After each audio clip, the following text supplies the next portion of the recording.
Of Canada, you have the floor. Merci. On conclut aujourd'hui le sommet pour la paix en Ukraine. Je veux d'abord remercier la présidente Amherd d'avoir accueilli ce sommet ici en Suisse et je veux aussi saluer les efforts du président Zelensky qui continue de se battre pour la liberté et la sécurité des Ukrainiens, mais aussi de se battre pour la règle de droit à travers le monde. While Ukrainians continue to defend their country, they've also been working tirelessly to bring an end to the fighting.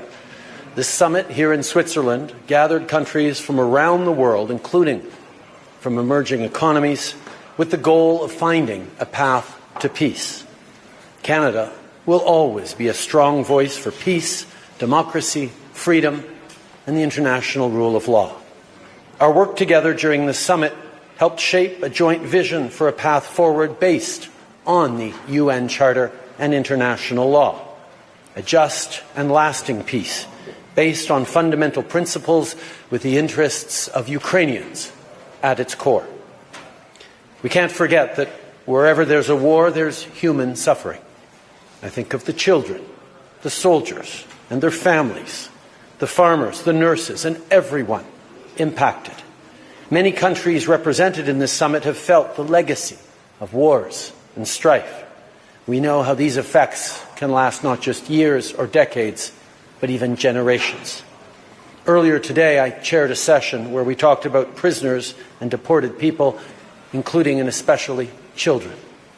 Close to 20,000 children are estimated to have been taken from their homes, from their families, but also from their language, their culture, their identity.